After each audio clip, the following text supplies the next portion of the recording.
It's episode 45. We've done this 45 times over the last year, which is so crazy to me, but we've had so much fun hanging out with all of these old and new friends. And we've also been able to amplify and support so many talented chefs and restaurateurs and small business owners.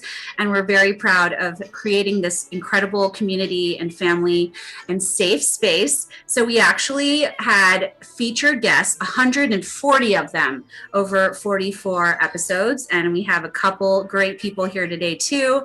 And I don't know, I'm just so excited. We took a little breather for a couple weeks after going hard for those 44 weeks, and we're back. We're going to be with you probably once a month, if not more. We'll always let you know. And we have all kinds of really fun partners and sponsors that we're going to be working with. We've just missed you so much. So on this little slide, you can see one of our very talented guests today. It's Mike Gebert, who you might have read his pieces on Chicago restaurants and our food and wine scene here in The Infatuation. And he's also working on a book project that he's going to tell us about. And that's how we got reconnected. I was interviewing to be a part of his book and maybe, I don't know, cement my part in Chicago restaurant history or something. But Mike, we're so excited you're here. And we'll talk to you a little later because we have some really important business right now.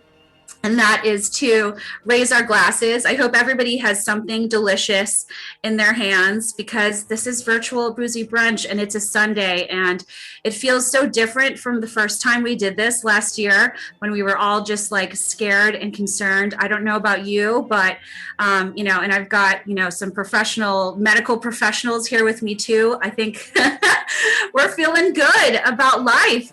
We've got a lot of people that are vaccinated, so now we can have small groups together, and I've got one here of people that are all vaccinated plus however many days. And we'll still do this because I think it's really fun to be able to connect with people from all over the place, that we can't all be in the same space together, but we can be in this same space together. So cheers, everyone, and welcome back.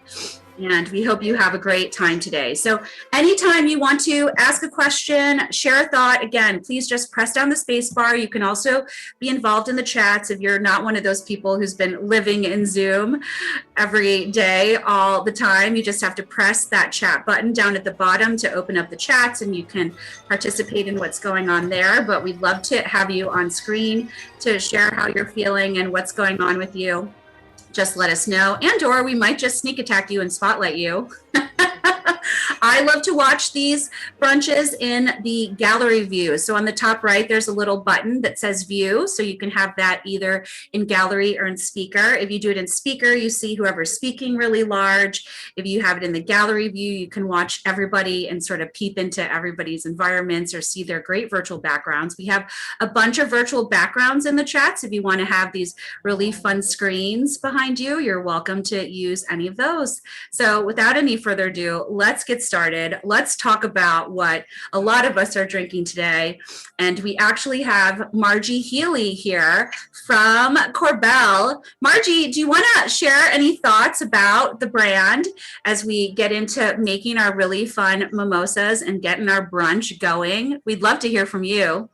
Well, certainly. Greetings from Sonoma County, where Corbel has been for 139 years.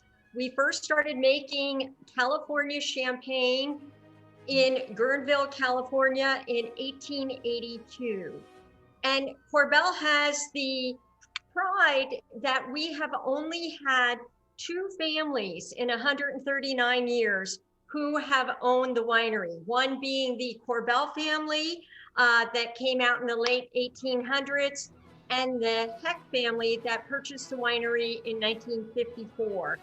And I know Belinda has a great program today, so I don't want to take up too much time. It's just Corbel, this is so fitting to be with Belinda today because Corbel is fun, it's light, it's fresh. Our products are fruit forward versus very yeasty, so therefore they go well with anything that you can blend with them or pair with them. So with that, I'm turning it back over to Belinda. Thank you and enjoy.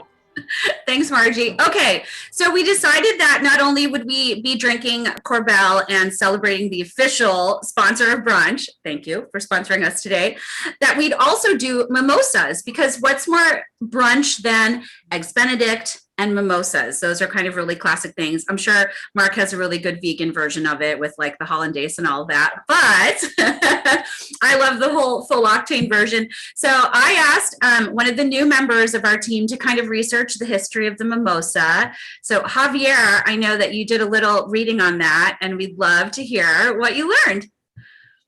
Yes, so the story of the mimosa begins at the turn of the century in London, actually, at the turn of the 20th century. And then in 1921, at a place called the Bucks Club in London, the Bucks Fizz was invented. And essentially then 4 years later in Paris, someone invented the mimosa. And the whole idea was that they still wanted a way to drink before lunch, but they were a little less repressed than the British. So they decided to do equal parts. Alcohol. And what does that mean? I can say it. I lived in London for a while, so I can say it. Yeah, essentially, so they decided the mimosa would be equal parts instead of the original, which was 2 parts sparkling wine and 1 part orange juice. And so after that, yeah, the bartender was Frank Meyer, who invented the proper mimosa. And then after that, it really took off. In the 1940s, actually, Alfred Hitchcock became really instrumental in popularizing the mimosa. So there's a kind of common misconception that he sort of invented it, but in reality, he was just a wannabe kind of bartender slash alcoholic influencer. But yeah, pretty much it's a pretty interesting story that started at a small club in London and has really taken the world by storm and really defines brunch as we know it now. Right? I mean, I think I always order some mimosa-esque version of something. So if you have a mimosa-esque beverage, we'd love to see it and spotlight you and hear about what you're drinking. But I'm starting out with Corbel Prosecco. So a lot of us, and I confessed this a couple weeks ago when we did a different event with Corbel for all of our writers and journalist friends, I have consumed many times my body weight in the original white label Corbel California champagne. And I think what's really fun about it, and what I really love about that style, is it is a method champenoise. So it's made in the traditional method, which is a really intense process of making sparkling wine. And it's really amazing, I think, for all of us that you can get a method champenoise wine at the price point that Corbel, the OG original bottle, is priced at. So it's kind of cool that, you know, it's the secondary fermentation and all of those sort of yeasty, leesy, and toasty flavors. Annika's nodding at me, so I think she's got a glass of the original. What do you think? I want to hear. Do you have a glass of it right now? I do, yeah. So I have I think this is the original, the Brut. Yeah. Here. And I have to confess, I've actually never had this before. I don't know why, but when I've purchased sparkling wine in the past, this just isn't the bottle I've grabbed, and it's now going to be the bottle I grab because it's fantastic. So awesome. And so the post office isn't exactly the most reliable thing in the city of Buffalo. And unfortunately, my mimosa supplies got a little tied up. And so instead, I realized I had cranberry juice and orange liqueur. So I made a poinsettia instead, which is, I think it's a Christmassy, I think a Christmassy drink, but it's, I think very refreshing and appropriate for spring.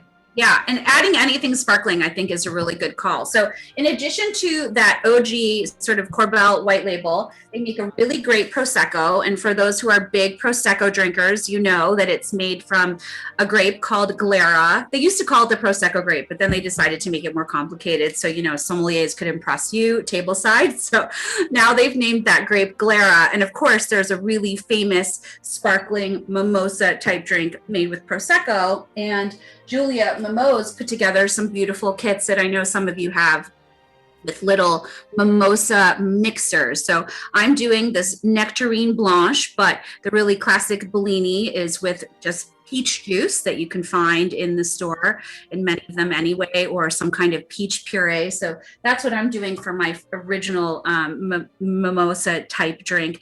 But if you have that kit that has 4 different mixers in it, you're totally free to mix and match. And we were talking about this earlier with some people, the proper mimosa or Bellini proportion. So you could do 1 part juice to 1 part sparkling. You could do, if you really love that method, champenoise, lazy, toasty taste, you could do 4 parts sparkling wine, 1 part modifier, they like to call it when the bar geeks, but you can really do anything you want. Whatever you really love is the right thing to do during virtual boozy brunch. Okay, so Margie, we talked about a couple weeks ago the rosé and also the prosecco and then the OG, but what you might not know and what I learned is that Corbel has so many other different flavors, if you will.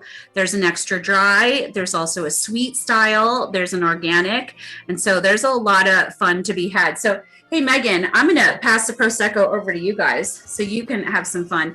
I also got some other fun things. I always wanted to play this game. I wanted to get like every flavor of Jumex juice, right? They have like guava and banana and strawberry and nectarine, like all these different flavors, and make, mimosa and Bellini type drinks with all of them. So my little gang here, our vaccinated party, is going to be using all of the juices and making fun brunch drinks with all the different Corbel cuvées. So you guys are going to have to report back on what you think is the most fun. So I'm going to bring Amanda Puck onto the screen with us because I know that she is ready to cook with me today, and so is Karen. Karen, are you ready to do this? We're gonna make some fun things. You're right, you guys.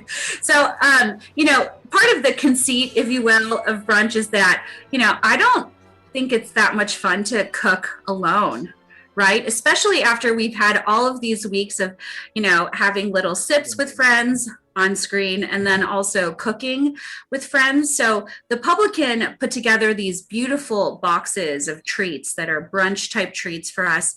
And a lot of people picked up these boxes. And so they gave us their waffle mix, and we also got biscuits, and we have meats.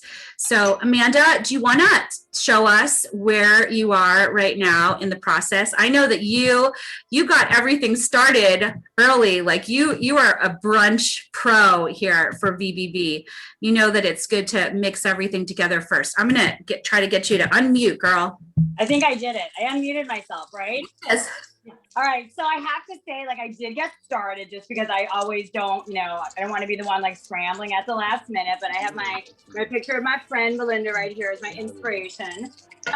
This bacon smells insane. So I did really start everything going, but look how beautiful this all looks. Can you guys see that? Gosh.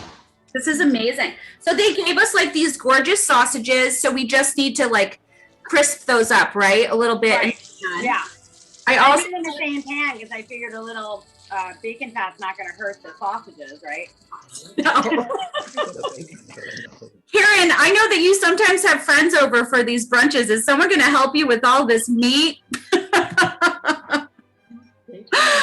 You know what I did? I cooked up 2 of the bacon, and oh my God, and especially because you put the maple syrup on after it comes out of the pan, to die for.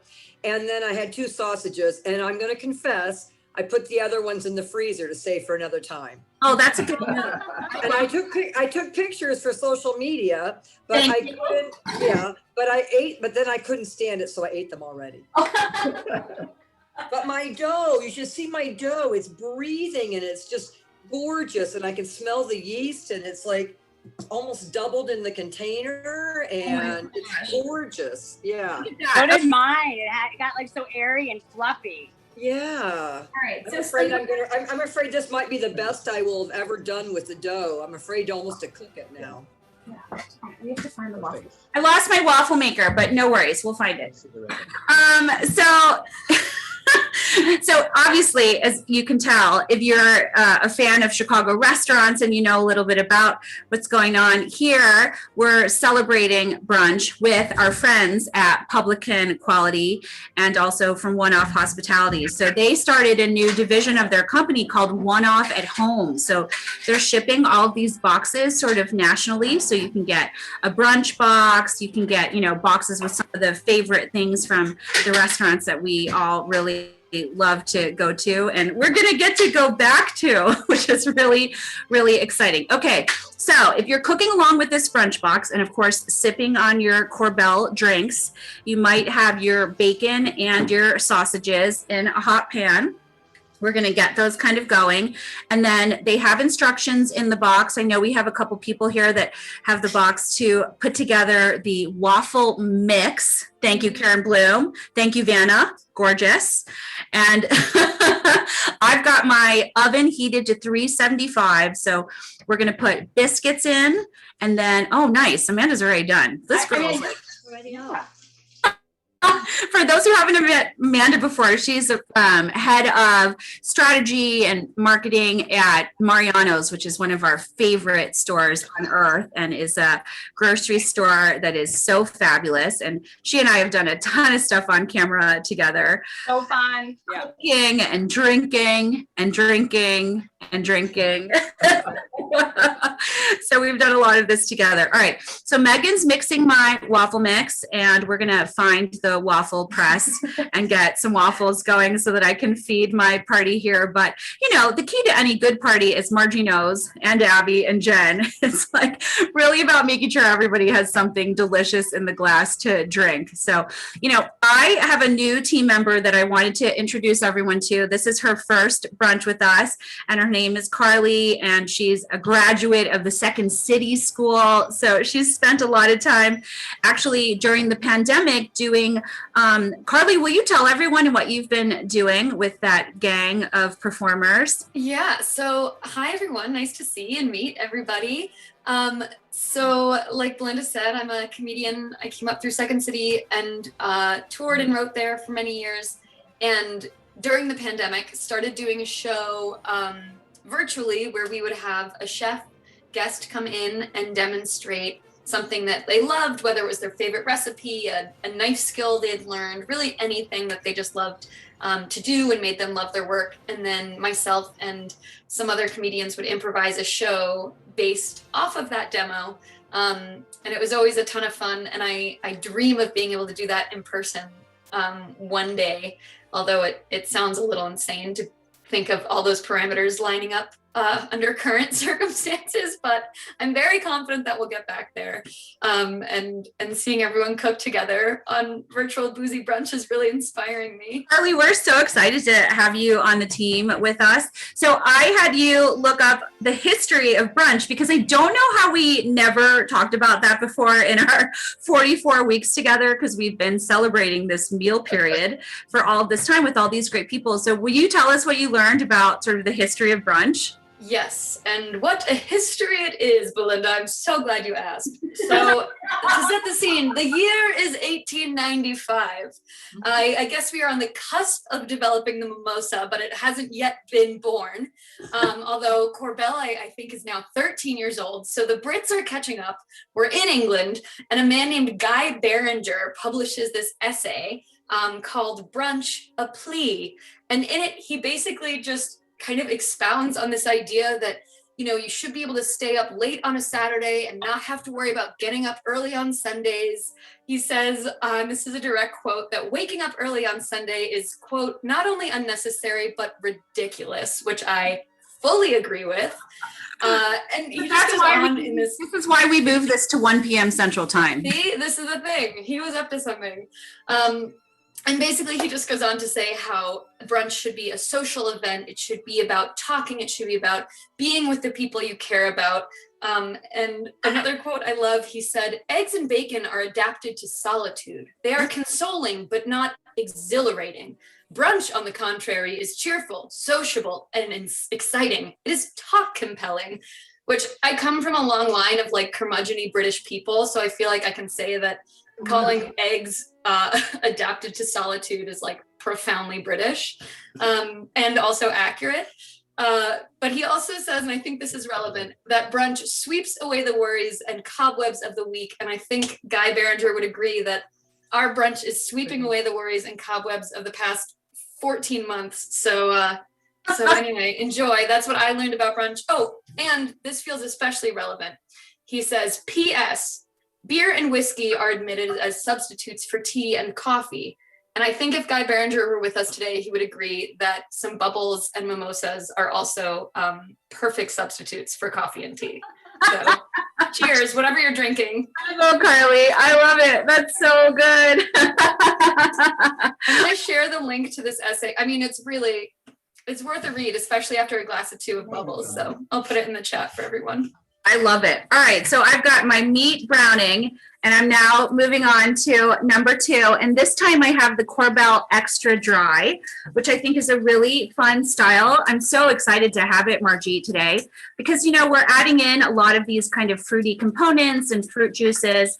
And in the mimosa kit that Julia put together, there's flavors like this Kimino soda, which is an orange, and then there's the peach, and there's yuzu. So I think it's fun to have the sparkling wine component of this mimosa to be a little on the drier side. So I'm opening that up. And I mean, Amanda, you have a lot of these at the store, a lot of these Corbel sparkling wines. So that's an easy thing for people. We have them all. I mean, honestly, it's so fun. Sometimes during the holidays, I volunteer in the stores to work a department. And I always do the liquor department, but everyone always goes for Corbel. It's like a go-to for home entertaining, for a holiday, enjoying.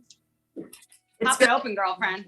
I also just love that, you know, Corbel has continued to be method champenoise traditional, but also to use the traditional cork, right? Because what's better than that sound of that cork popping? So I'm going into my second mimosa. So this time I'm doing this with a little bit of the Kimino soda. When I talked to Julie about that, I'm like, oh my God, we're going to do bubbles on bubbles. And she said, yes, absolutely. Because who doesn't want bubblier? Bubblier is better. So yeah, there you go, Karen. I mean, I think these sodas are so beautiful and delicious, and the flavors are like so elegant. So here we go with Mimosa Number Two, and you can certainly mix and match. I mean, any of these Corbel bubblies are going to be really fun with these sort of fun citrus and other fruit flavors. Mark and Dustin, is that like a waffle iron about to be? Yeah. What's happening over there in your kitchen in New York City? So we're doing pancakes instead of waffles because we don't have iron because, you know, no cabinet space in New York apartments. But we just pulled out our epic bacon out of the oven, and here we're gonna walk you over to our bacon. And as you know, that's one of it. You learn how to blow it in.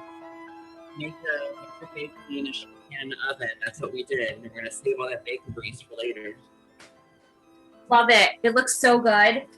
Hey, somebody at my party, will you put a timer on for the biscuits for 24 minutes? Because if you've watched us do this before, I usually get a little distracted and things get burned.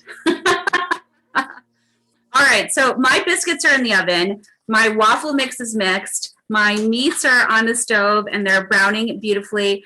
And I just wanted to share for anyone who, again, doesn't know about this Publican situation. It's an incredible restaurant owned by One Off. They have Publican Quality Meats, which is an incredible butcher shop. And Rob Levitt was with us a couple weeks ago, and he can special order and ship anything to you nationally if you need amazing, like 60-day dry age, cote de boeuf kind of situations.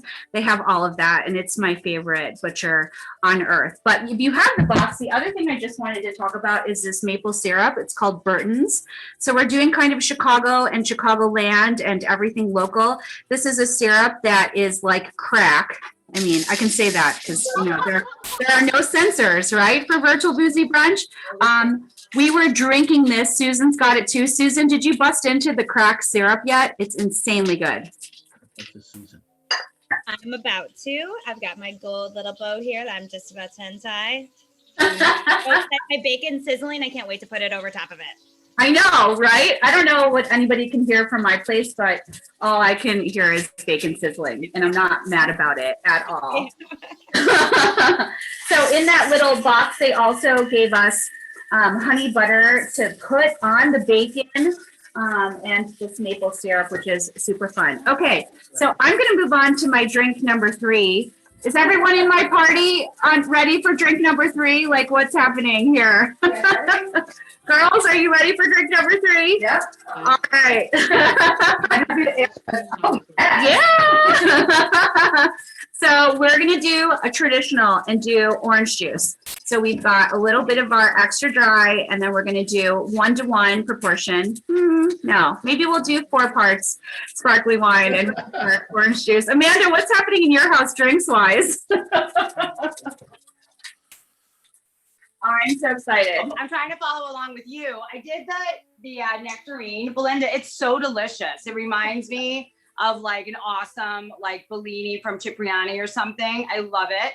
And now I have a glass ready to go, and I'm gonna do whatever you're doing, but I kind of want to do this. Oh yeah, do it. The bubbles on bubbles is really fun. So that's And then we have another question. What the apricot namakaze, is there alcohol in this too? Because I can smell it. I mean, if you were to ask my FedEx manifest, no, there was no alcohol. But,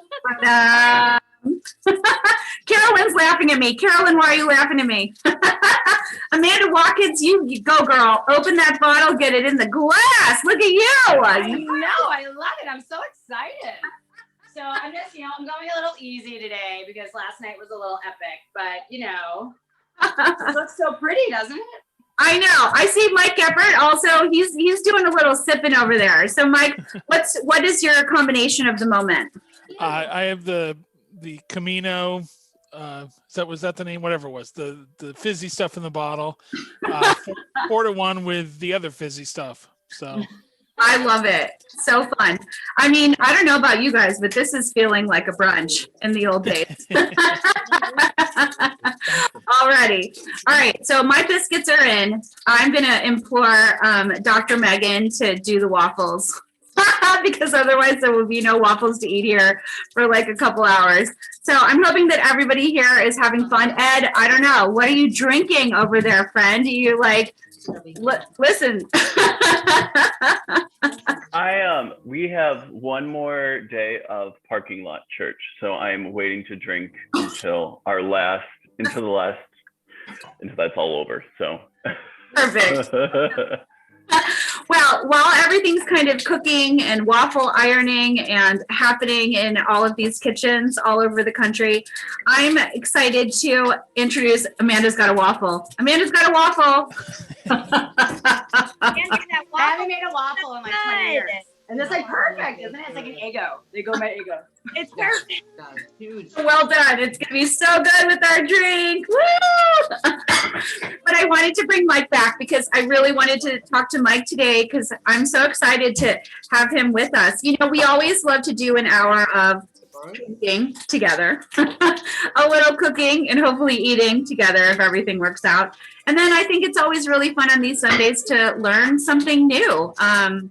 And have a like perfect brunch. So I've known Mike for years and years, and also before I even met him and spoke to him, I also saw his handle Sky Full of Bacon in many interesting places, and he's been writing and commenting about food, wine, drink, and restaurants for quite a long time. So I'm excited to have him here with us today. I mean, Mike, welcome. I want to hear from you. Like, how do you come to be such an expert on food, drink, wine, restaurants, and all of that? What did you do in your life to get to here? Well, you know, I grew up in Wichita, Kansas, which is famous as a place that spawned 2 famous fast food franchises, White Castle and Pizza Hut. So that's the deep food culture I came from. And I moved to Chicago because I really wanted to go to a place that had a real food culture, whatever that was. I didn't even really know. It's not like I had eaten out very fancily in those days, but I knew, you know, things existed in a place like Chicago. So it was in advertising, and I moved up here, and you know, it was really important. You know, you move somewhere, you should really sample everything that it has. I mean, you should go to the symphony and Bulls games and stuff like that. And so one of the things I really did was get into food on all those different levels. You know, pretty pretty much on an amateur enthusiast level for years and years.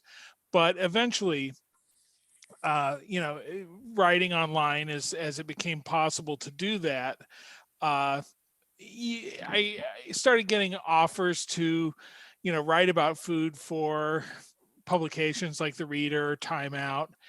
And, at first I'm like, and this is my hobby. I don't want somebody breathing down the neck of my hobby. But eventually they convinced me to do it. And so a bit to my surprise, I sort of became a food writer in Chicago. And I also thought about, well, what's something really different that I know and I can do? And that was video. So I started doing these videos of Sky Full of Bacon. Yeah. And then got the key ingredient project for The Reader, which I wound up winning a James Beard Award for. And yeah. I think you will like it. And so, that was... It just, I think that the changes in the internet and stuff like that, I mean, we've lost so much in the way of food media lately. But before that, I mean, there was a lot of positive stuff about all the opportunities it had for doing things in a different way, doing it however you wanted, whatever really interested you. And that's what I've been doing here for like 20 years. And my main site for that these days is Fooditor. I have a Fooditor mug here, you can see. I hope that wasn't backwards for all you guys. No, it showed it perfect. You mirrored it precisely. Okay. So I've been doing that for a few years, just writing about people opening restaurants or, different parts of town. I mean, I really like to call attention to parts of town that people haven't been to, get them to explore, the cultures that exist in a great city like this.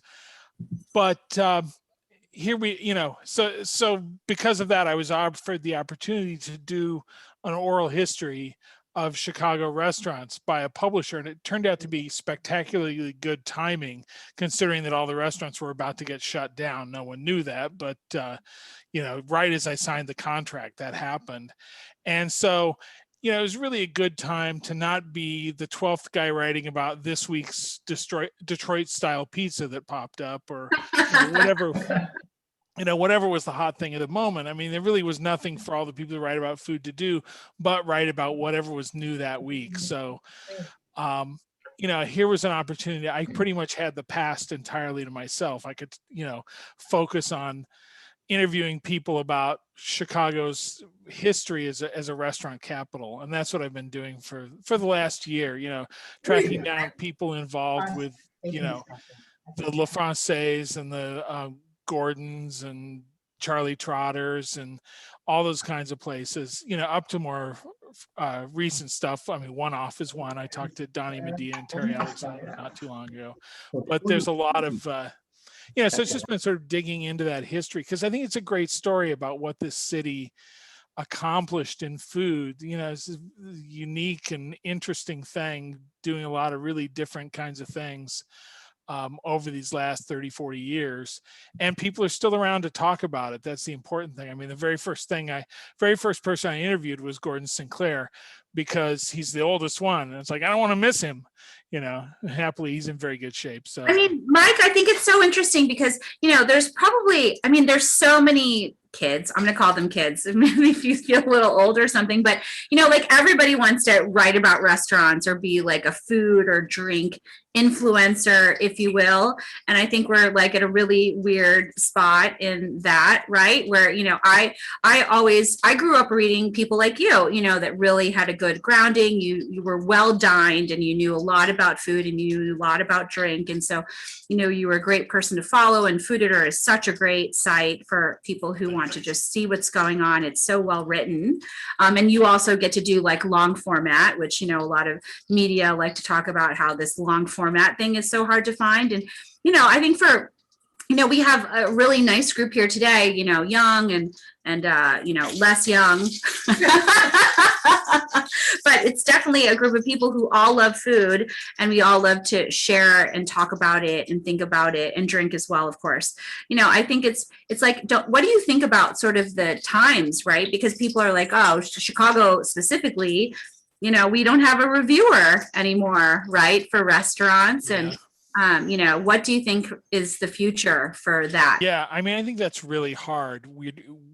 places are opening and nobody's talking in depth about them. And I don't know how that's going to get fixed because nobody seems to want to pay for that. Phil Vitale was telling me that they weren't entirely happy when he booked his last review at Ever and found out it was going to be like $500 a person. And he wound up having to pay for the wine himself. But it's like, so you're not going to write about Ever? This, probably ultimately is going to be a 3 Michelin star restaurant, this high profile thing, and no one's even going to cover it. Well, that just seems really selling the city short in a lot of ways. I mean, reviewers and that kind of coverage have promoted this city and made it so interesting. I mean, it's not just that they brought the Beard Awards here, but it's part of why tourists of all kinds come here. And maybe they only come to eat deep dish pizza, or maybe they aim a little higher, but whatever it is, they know that Chicago's a big food city, that, it's like New Orleans or something. If you're not thinking about eating when you're going there, you're doing it wrong. So no, it's amazing. I mean, it's fun because we have people from all over the country here. I mean, I know that Henry and Ida, they're in New York and they love to go to New York restaurants. And obviously a lot of us read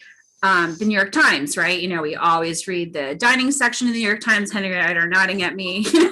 Like that's where we get a lot of our information for what we should be excited about, right? I mean, Henry, where do you and Ida, where do you get your suggestions for where to go? And, who do you love to read?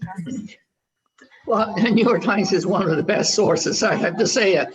But on the other hand, there's a certain trust that we have with the city of New York. It's such a competitive place. I figured that if a restaurant can open for more than 3 months, it got to be good at something. Survived. That's a good point. I mean, Kirsten, you're in Las Vegas? Where do most people where you are? I'm going to try to unmute you here. How do you decide where to get your food? I love to find new restaurants, honestly, on Yelp, but I am such a foodie and there's so many places on the strip and off the strip. So it kind of depends on how much effort you want to put into how you're looking and how you want to show up and if you want to deal with parking and everything. So Las Vegas is a whole, it's very unique. It's much different than other cities I've lived in. Yeah. So, I mean, Ed just said in the chat that I tell him where to go. So. Right. That's a good one. But maybe I just read what Mike says is going on and then I tell Ed where to go. I mean, it's a really interesting time. I mean, you could sort of say the same is true for what to drink. I mean, Amanda Watkins, I see you there. You are such a big influencer. And how do you figure out, what you want to highlight for drink and food and stuff like that? Certainly, it's a very good question. It really depends on my mood. If I'm feeling bubbly, then I will go with bubbles. If I'm wanting something more, right, cheers. If I'm wanting something more laid back, then I'll, hit Instagram or Facebook or Yelp, like the previous young lady mentioned, and I'll see what matches my mood. If I want something laid back for wine, or if I want tapas, whatever the case may be, and how I want to dress, that's where I'm going to go.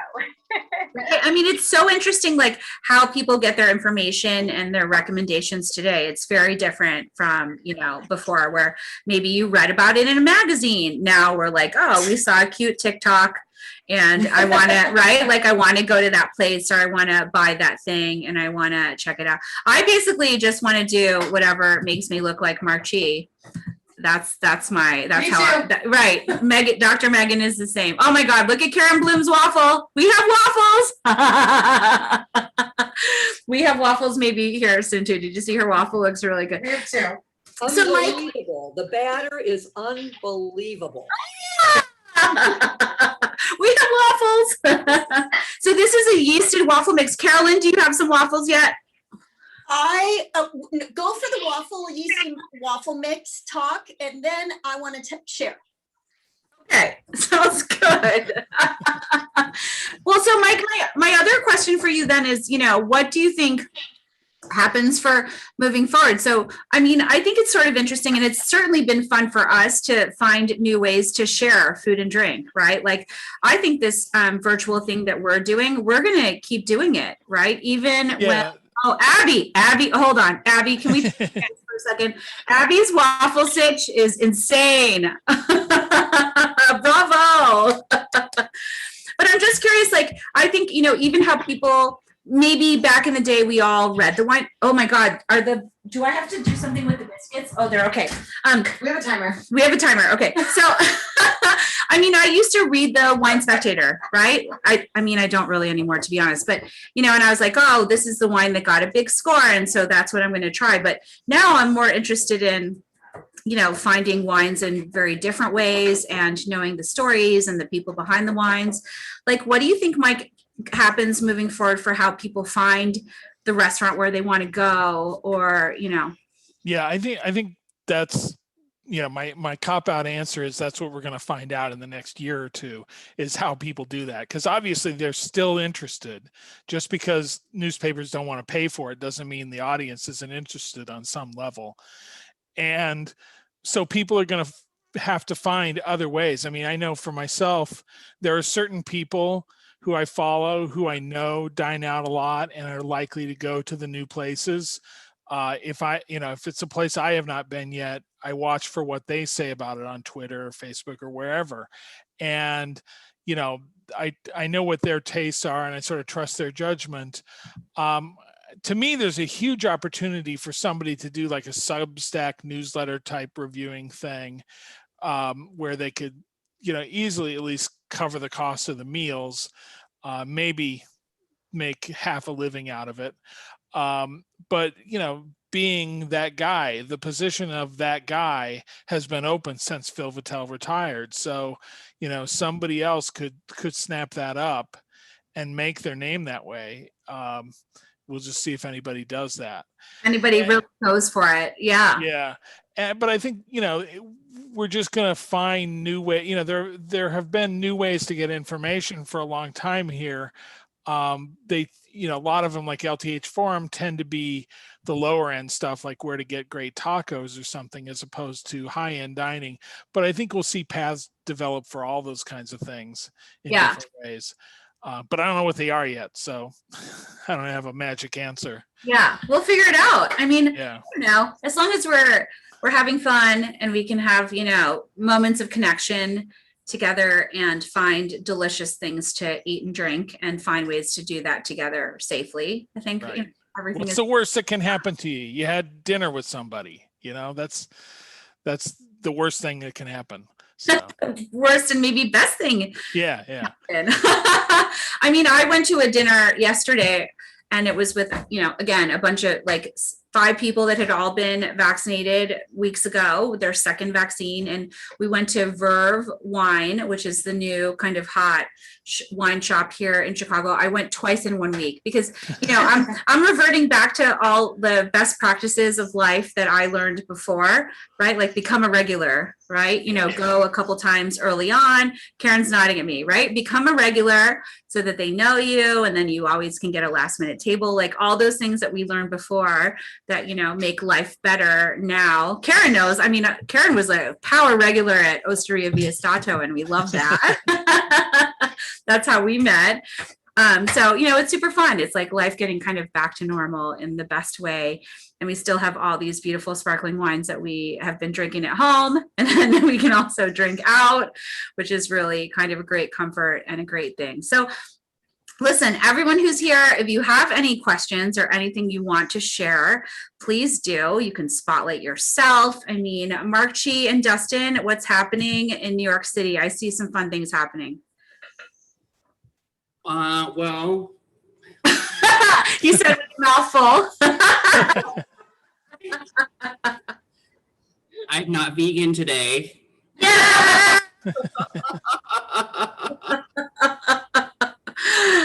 Mark, how long, give us a little timeline on this vegan versus not vegan situation you're dealing with. I know that you guys were not vegan when I came to New York. Oh! Yes. Busted, Mark. So Oh, okay, so at the beginning of the pandemic, you know, like quarantine life, like what do? You're just on the couch, you're watching TV, and Dustin and I, we went down the rabbit hole of watching all these food documentaries on like every platform possible, and we were just like terrified to eat meat. So we went on this whole kind of crusade and adventure of being vegan.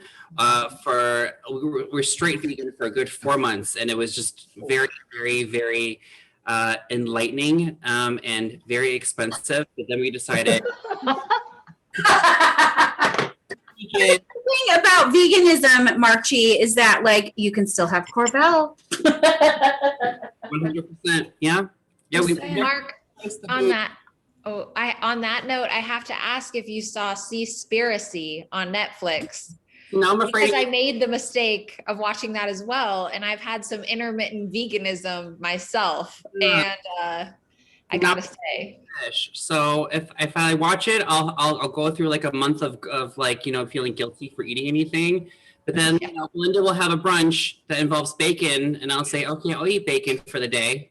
Right. Well, to Belinda's point, I have yet to see a documentary that showcases the ills of bubbles and brunch. So I think that that's a safe part of a routine to maintain. That's our safe place. Exactly. Brunch bacon. And Carolyn, I know I messaged you this, but I love your Cook's Illustrated frames up there. They look so cute. Yes! So fun. Well, everyone, we've got biscuits out of the oven. We've got waffles going. We've got several bottles of Corbel cuvées open, and we're having a lot of fun over here. So I hope that everyone is doing likewise and having like the best brunch. I mean, Abby, what else do we want to share with this fun crew here? Is there anything else? She's like, no, we're good. I think you've shared everything. You know, I think the part of brunch to remember is making good food, drinking good drinks like a Corbel mimosa, and then sharing it with your friends. Yeah. I actually had friends over yesterday, and we made the waffles then.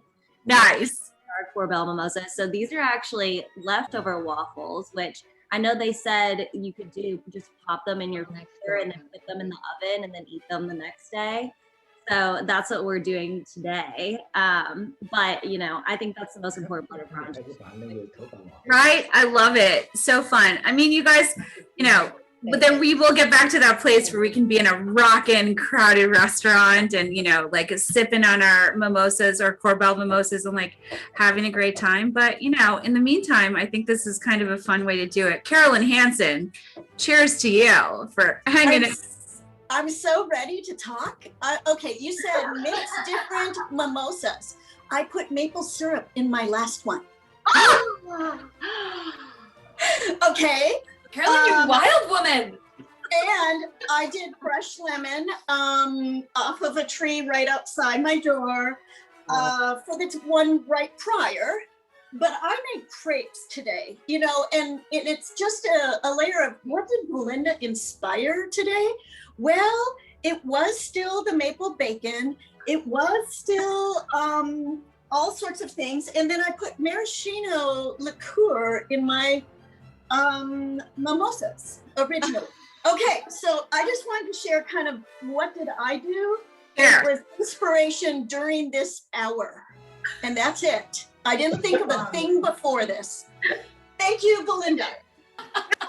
Listen, I think that's what's really fun about it. You know, when you're at home and you're by yourself and you're like making yourself, you know, as everybody knows, I've been sheltering in place solo this whole year. Like I'm here in this little studio apartment until Megan came and joined me and their friends.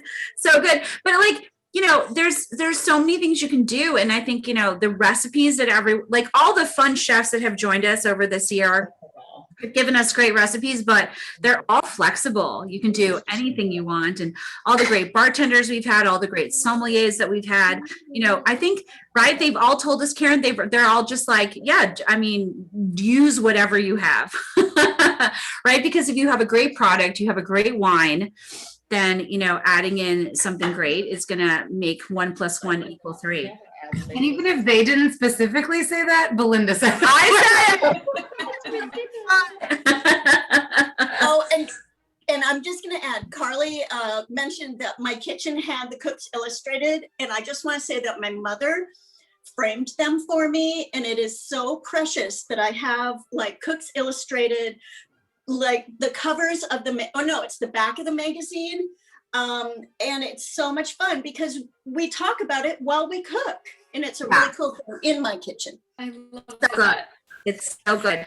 I mean, my vision for this whole thing that we've been doing for so long is, like as we move into this next phase, you can have like a watch party. Like we can all be cooking with friends and still kind of do this together. And this is kind of what we've been doing anyway, right? Like Karen's had friends over, Megan's been doing it. And I think it's just really fun to have a group of people, like when we can now still do a small group, and still like continue to share together and have this moment of connection and all of that. So cheers, you guys. Thank you to Corbel for putting us all together today to have this wonderful moment, this wonderful hour. I love all of you so much, and Corbel too. I mean, listen, we're gonna leave this live stream on for as long as anybody wants to hang out and, not drink. We're here and we're eating waffles and crepes and all kinds of things. And if anybody has anything they want to share, please spotlight yourself, put yourself in, unmute yourself. In a minute, we're going to unmute everybody. I mean, of course, we have a graphic, Anya. I mean, listen, I never follow the run of show. Everybody knows that. But, we made a graphic to finish this all up. There it is. Thank you, Marchi, for always making like the best graphic show for us for Virtual Boozy Brunch. This is the first of season 3 and it's episode 45. And we really had the most lovely time with all of you. And, it's not over till it's over. But if you have to go, we'll see you next time and we'll definitely let you know when we'll be here for another episode of this. And we'll also let you know what we're going to be cooking and what we're going to be drinking and what we're going to be mixing so that we can all do that and share that experience together. If that's how you like to enjoy your virtual bubbly brunch. Again, I love all of you guys. Thank you so much for being here today.